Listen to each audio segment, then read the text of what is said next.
অনেকগুলো প্রসঙ্গ সামনে এসছে, মানে সংস্কার, রিফর্ম, নানান জায়গায় গতকাল উচ্চ আদালত, সেসব বিষয়গুলো আমরা দেখেছি।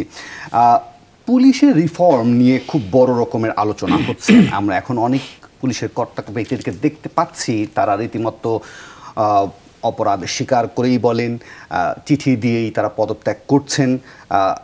আমি বরং আশরাফ কায়সার আপনাকেই দিয়ে শুরু করতে চাই, বা আপনার বিশ্লেষণটা জানতে চাইব যে পুলিশের এই পরিস্থিতি বা যে অবস্থায় দাঁড়িয়েছে, এর জন্য যদি আমরা এক বাক্যে কাদেরকে দায়ী করব বা কাকে দায়ী করব, এরপর প্রশ্ন নিয়ে আগাবো। আমরা দায়ী করব হচ্ছে পেশাদারিত্ব না থাকা, এবং পুলিশের পেশাদারিত্ব না থাকা খুবই পুরনো প্রবলেম। এবং আমরা যে সাম্প্রতিক গণবিপ্লব দেখলাম, তাতে পুলিশের যে ভূমিকা দেখলাম, বিশেষ করে ছাত্র হত্যার ব্যাপারে, গুলি চালানোর ব্যাপারে এবং পরিস্থিতিকে আরও ভোলাটাইল করে ফেলার ব্যাপারে, পুরোটার জন্য আমি মনে করি তাদেরকে পেশাদারিত্ব না থাকা এবং তাদের চালিকা শক্তি যারা, তাদের রাজনৈতিক পরিচয়ের কারণে তারা পুলিশকে তাদের হাতিয়ার হিসাবে ব্যবহার করেছেন। দেখেন, এই প্রথমে আসি গণ আন্দোলনের পুলিশের ভূমিকা নিয়ে। আমরা কোনো পুলিশ অফিসার যারা নিজেদেরকে সরকারের প্রধানের অত্যন্ত ঘনিষ্ঠ এবং কাছের বলে পরিচয় দেন, ভাতের হোটেলের হারুন, বিপ্লব, এই ধরনের লোকগুলো, যাদেরকে আমরা ঠিক কখনো মনে হয় পুলিশ, কখনো মনে হয় মাফিয়া, কখনো মনে হয় সরকারি দলের পান্ডা। এখন পুলিশ যদি আপনার আন্ডারগ্রাউন্ড লোকের মতো হয়, পুলিশের ব্যবহার যদি মাফিয়াদের মতো হয়, তাহলে সে পুলিশ কি মাফিয়া না রাজনৈতিক দলের কর্মী, এটি বোঝা কঠিন।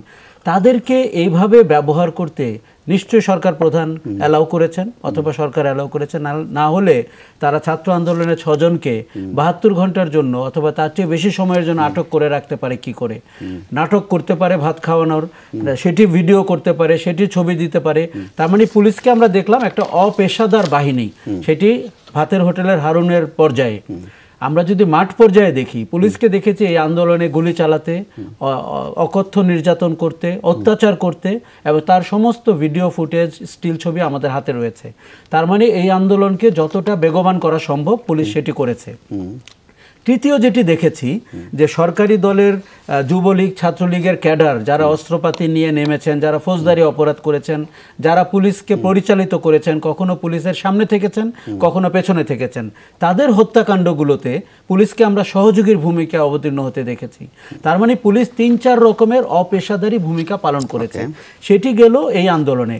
আর চতুর্থ যেটি দেখেছি, ধরেন আবু সাইদের মতো দিনের বেলায় সরাসরি খুন করা একটি বাহিনী পুলিশ, সেটি আবার যখন আপনার এফআইআর করেছেন, সেটিতে আবার মিথ্যা কথা লেখা হয়েছে, একজন কিশোরকে 12 দিনের জন্য আটক করা হয়েছে।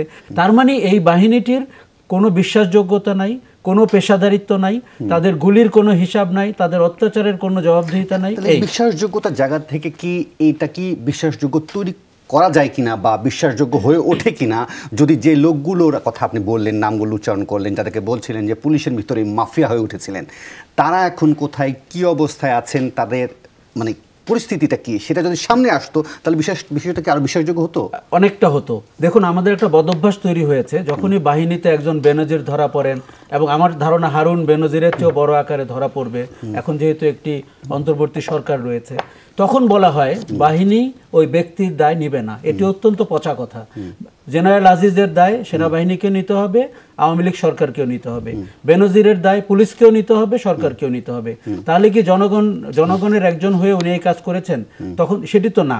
তাহলে হচ্ছে যে আপনি যদি এরকম সিঙ্গেল আউট করেন যে 10 জন বা 20 জন, যেটি পুলিশের ভেতরেও দাবি, যে বাহিনীটাকে দুর্নীতিগ্রস্ত, অত্যাচারী, রাজনৈতিক পক্ষপাত দুষ্ট কয়জন ব্যক্তি করেছেন।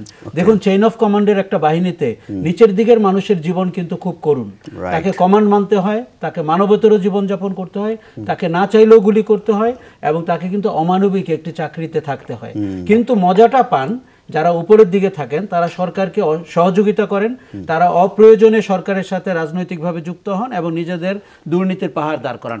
আপনি যদি বলেন যে কি করে ক্রেডিবিলিটি ফেরত আনা যায়, বিশ্বাসযোগ্যতা আনা যায়, আপনাকে চিহ্নিত করতে হবে কে গুলি করেছেন, কারা গুলি করেছেন, তাদের শাস্তির ব্যবস্থা করতে হবে। দেখুন, বিগত সরকারটি বারবার পুলিশ যে গুলি করেছে বা ছাত্রলীগ যে গুলি করেছে সেটি বলতে চাইতো না, কারা গুলি করেছে বায়বীয়।